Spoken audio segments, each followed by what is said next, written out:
What is up, everybody? This is the amazing Dash8. There were air quotations with that amazing. This is the Dash8 released earlier this morning. Here it is. You're looking at it, and you're also hearing the same exact Dash9 that we all knew and loved. Same Dash9, but with Dash8 body. There's that. First thing that I always seem to notice with the new trains that Dovetail is making is that the trucks just look a little bit too small.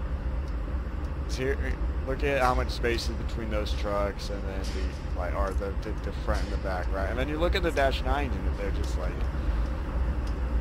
it looks like those trucks can support. These don't. Those look like they can break. I will admit I really like how the front looks.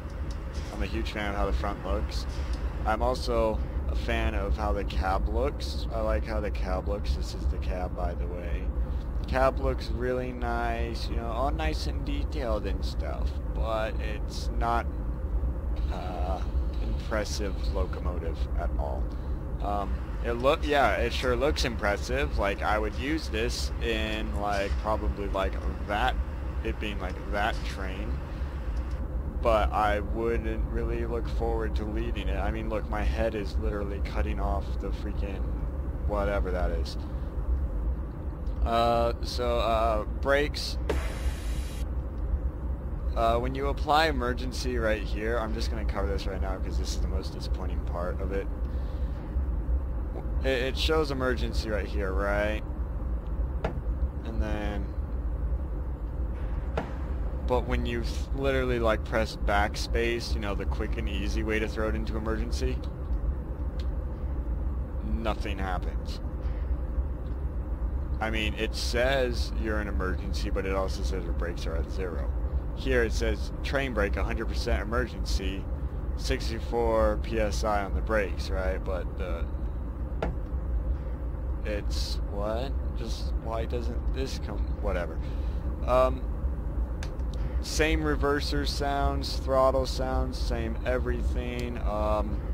Those are the wipers. When you click on the instrument lights right here, the dynamic brake and throttle light up. I don't know if it does that in real life. I don't know. Cab lights. These are the cab lights located up here. Instead of turning a notch, you click a button down there. And here goes what we were talking about with the emergency. I'll speed up our train. One thing I do like is every single notch now has a clicking sound. I'll turn on the lights so we can take a look at the lights. I'm getting a little sick right now. Leave me alone. The Sandair sound is the same as like the SC4-2. The ditch lights are different colors than the top light. I don't know why, but they are. Yeah, so this is the Dash8. I mean, if someone releases it has, what is that? Isn't that a K5LA? That's like a K5LA. And that leads me to another thing. The shadows are broken. There's since I'm taking a 3D design class, the polygons are flipped or something. They're not there, so there's no shadows unless you not even from unless you look at it from there. The shadows are fine.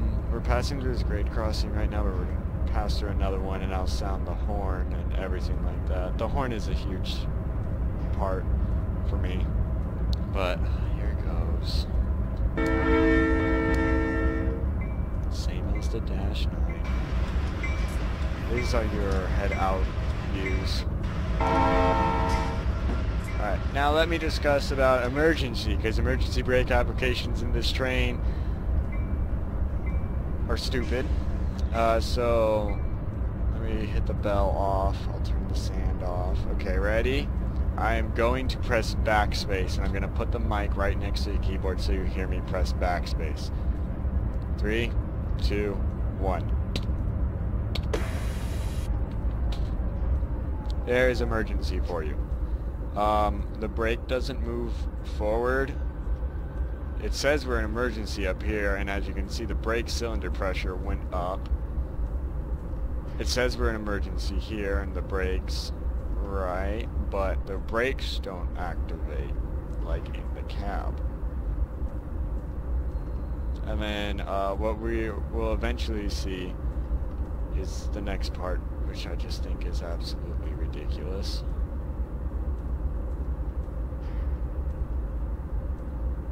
After the train stops, of course. You just heard that dink? The train releases the brakes for you. I'm at 0% right here, but it still says emergency. Here it still says emergency. Here I'm released. What is going on? But basically, the train releases the brakes for you, and you just start rolling again.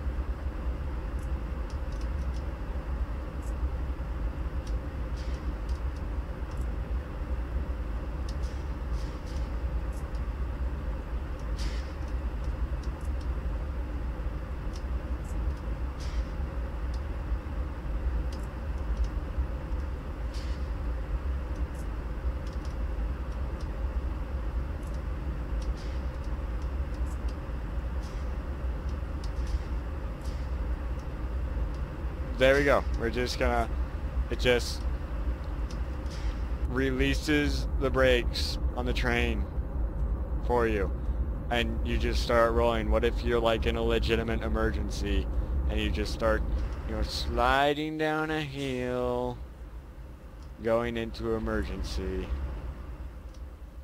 Why the heck does only, I never noticed that. Rail simulator. Dovetail, what are you doing? That's all I can just nitpick at this thing for. It's just, don't buy it. Don't buy it.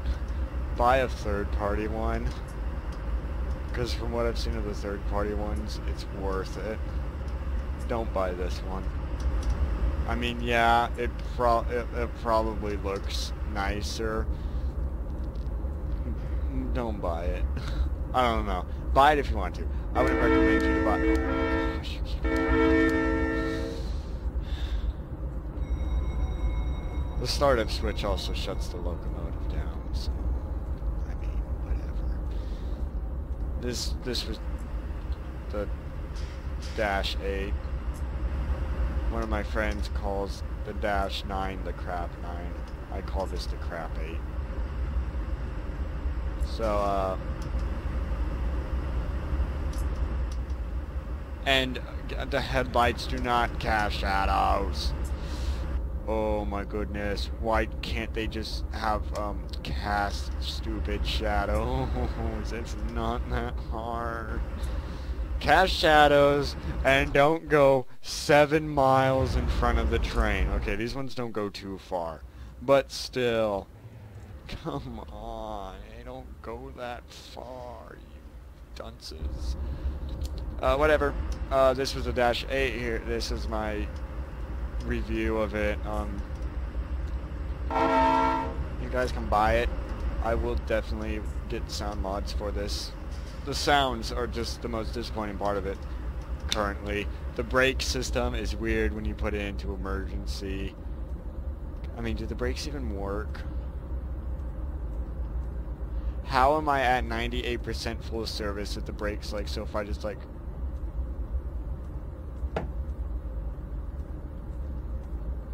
What is going on?